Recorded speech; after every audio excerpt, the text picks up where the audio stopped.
হ্যাঁ, আজ আমি আপনাদের এই যে উস্তে তিতে রান্না করা দেখাবো।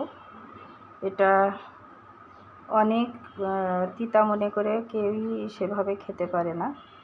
তো আমি ডায়াবেটিস বাড়ি যেহেতু আমার, এটা তো আমি যে এই সিস্টেমে আমাদের অর্ধেকটা কেটেছি আর অর্ধেকটাই যেমন ছোটো করে কেটেছি। আমি এখানে একটু অল্প করে কাঁঠালের বিচি নিয়েছি, কারণ এটা আমি দেখেছি যে এটা দিয়ে রান্না করলে বেশ টেস্টি হয়। আর এখানে ছোটো দুটো আলু নিয়েছি। তা আসুন, স্বাগতম আপনাদের। আমার এই যে উপকরণগুলো এখানে সবই কাটা।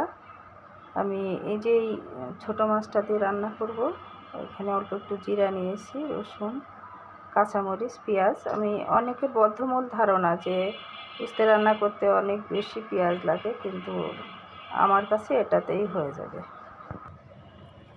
পুষ্টিমতেই রান্না করি, অল্প তেলে।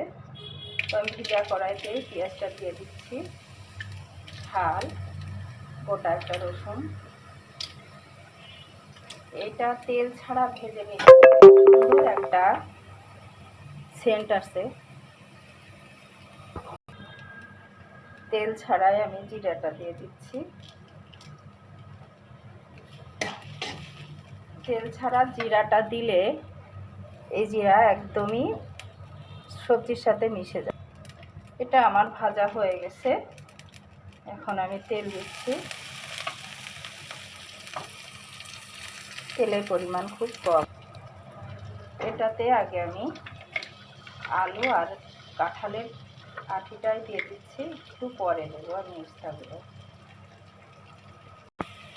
আমি ছোটো কাটা এবং বড় কাটা একই সাথে দিয়ে দিচ্ছি, কারণ বড় কাটাগুলো আমরা ডায়াবেটিস যারা তারা বেশি খাবো, আর ছোটোটার ঝোল সহ ওরা বাচ্চারা খাবে।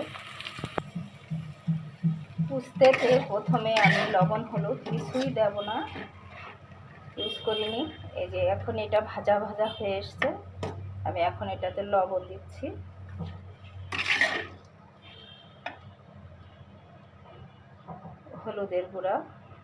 হলুদের গুঁড়ারও পরিমাণ একটু কমই দিয়েছি।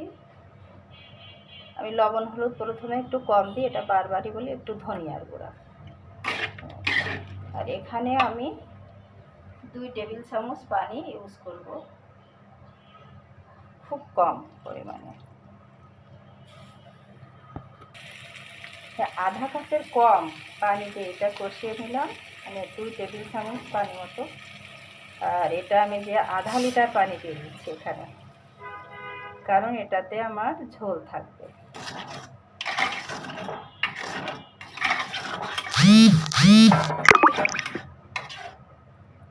পানিটা দিয়ে দিয়েছি, এটা ফুটে আসলে মাছটা দিই।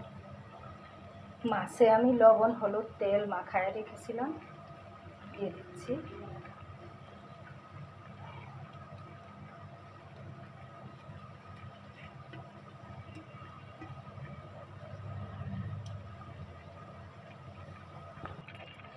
দিয়ে দিচ্ছি এই পরিমাণ জিরার গুঁড়া। যেহেতু বাবুরা খাবে তো আমাকে জিরার গুঁড়া দিতেই হয় একটু। আর দেখে নিচ্ছি,